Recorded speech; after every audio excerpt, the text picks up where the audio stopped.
Mimi naitwa Sheikh Hashim Mbonde.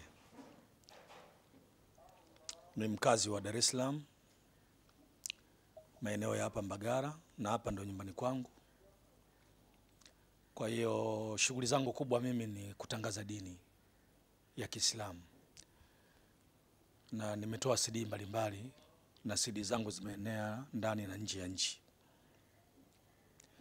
Lakini pia CD zangu zimetokea kupendwa sana, yani kukubalika na jamii ya watu mbalimbali bila kujali itikadi ya dini wala imani zao.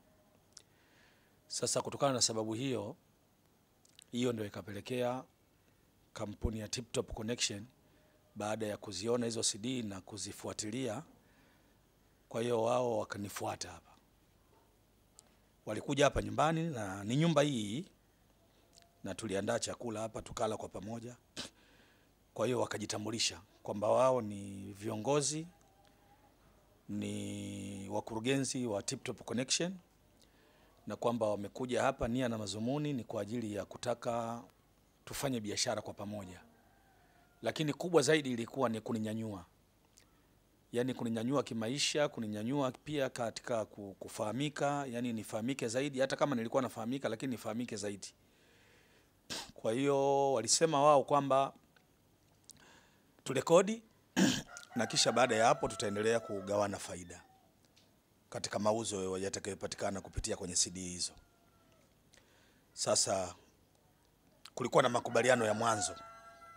Baada ya makubaliano ya mwanzo, sasa tuingie kwenye kurekodi, na baada ya kurekodi kutakuwa na makubaliano ya mwisho, ya pili na ya mwisho.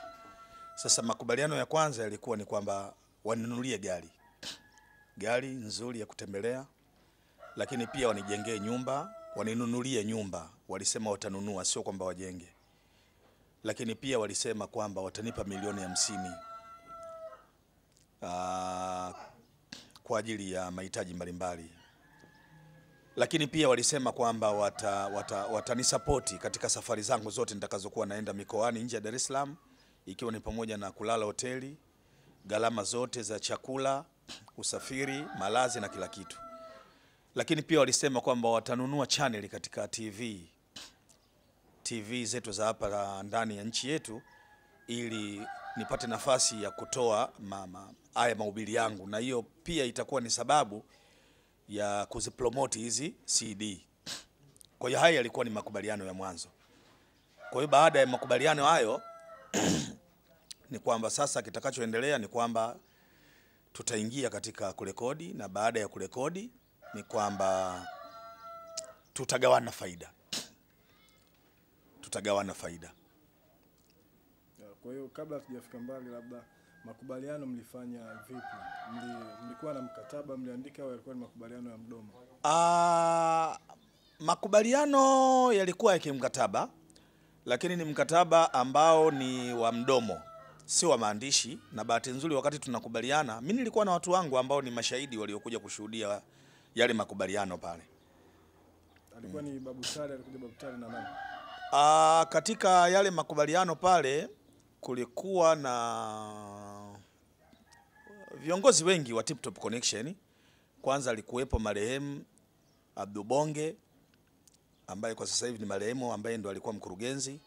Lakini kuna mwingine alijitambulisha yeye kama ni meneja wa Tip Top Connection, ambaye alijitambulisha kwa jina la Madenge. Kulikuwa na mtu mwingine alijitambulisha kwamba yeye ni Mwarabu na alijitambulisha kwamba ni mhusika. Lakini pia kulikuwepo pale na Babu Tale, alikuwepo pale, na yeye ndo alikuwa akishuhudia haya makubaliano kwa ujumla. Kwa kifupi, uongozi mzima wa Tip Top Connection ulikuwa unalifahamu jambo hili, na wao walikuwa wamehudhuria pale. Sawa. Nini kiliendelea? Mlirekodi kwa mfumo upi? Sasa nikiwa nasubiri utaratibu, walichokifanya wao, walinipigia simu, na baada ya kunipigia simu wakaniambia kwamba bwana, njoo ofisini mara moja, tunakuhitaji. Sasa nilipokwenda pale, wao walichukua milioni 2 wakanipa, na wakaniambia milioni 2 hizi tunakupa sisi kama kampuni, hii haimo katika makubaliano yetu, yani hii tunakupa kama motisha, ili utakaposimama pale wakati unahubiri, basi usifikirie kwamba si labda watoto watakuwa wanakula nini, au nyumbani kuna upungufu wa dagaa au nini. Kwa hiyo hii yani kampuni, uongozi wa kampuni uliona kwamba ukupatie hii milioni 2 kama motisha tu. Kwa hiyo tunaomba upokee hizi pesa. Na mimi sikuwa na sababu ya kukataa. Kwa hiyo nikachukua hizo hela, nikarudi nyumbani, nikamwonyesha mke wangu. Siku 3 sasa baada ya kupokea hizo hela, ndio wakanipigia simu wakaniambia kwamba bwana, uongozi umeona kwamba bora tuanze kurekodi wakati haya makubaliano yanaendelea kufanywa kazi. Basi tukarekodi CD 5 na kama unavyoziona moja wapo ni hii hapa. Tulirekodi CD ya kwanza, uzito wa kifo. Hii hapa. Uzito wa kwanza, uzito wa kifo hii hapa. Tukarekodi na damu yumo ndani ya hasara. Tukarekodi CD 5 kwa ujumla. Sasa tukiwa tunasubiri sasa ili waweze kutekeleza yale makubaliano, ghafla tukazikuta hizi CD ziko mitaani. Nikazikuta ziko Dodoma, zingine ziko Tanga, zingine ziko wapi.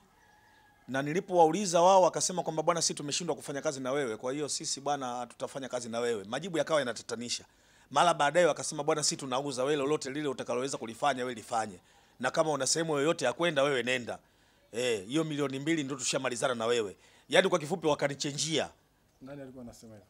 Alikuwa anaongea maneno haya ambaye alikuwa anajitambulisha, anaitwa Adam Waziri, jina maarufu anaitwa Madenge, ambaye yeye kwa wakati huo alikuwa akijitambulisha kwangu kama ni meneja wa kampuni.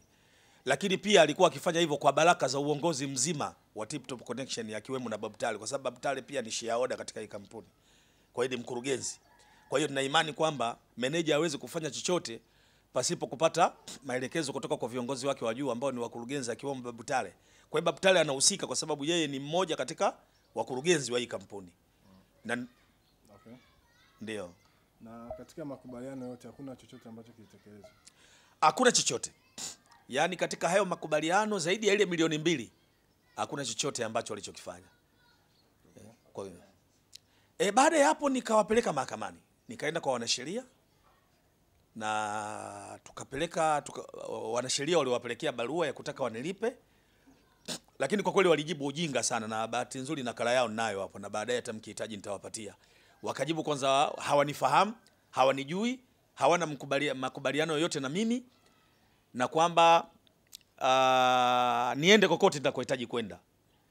Na wakaniamuru katika barua yao hiyo ambayo nakala yao pia ninayo hapa kwamba wewe kama usipoenda mahakamani basi sisi tutakushtaki kwa kutudhalilisha.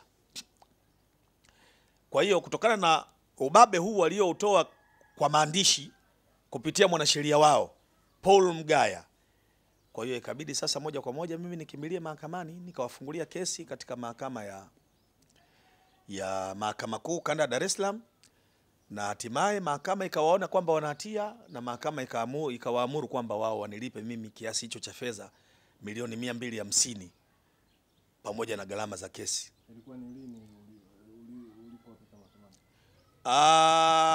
Tuliwapeleka mahakamani ilikuwa ni 2013. Ni mwaka 2013 ndio nimewapeleka. Bahati nzuri dokumenti ninazo, lakini tutaangalia hapo. Lakini nakumbuka ni mwaka 2013.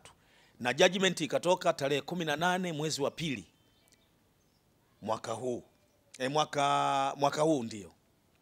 Kwa hiyo mahakama ikawaamuru wao walipe, lakini wakashindwa kutekeleza hivyo, hawakulipa na wala hawakukata rufaa. Kwa hiyo mahakama ndio ikatoa hati ya kuwakamata.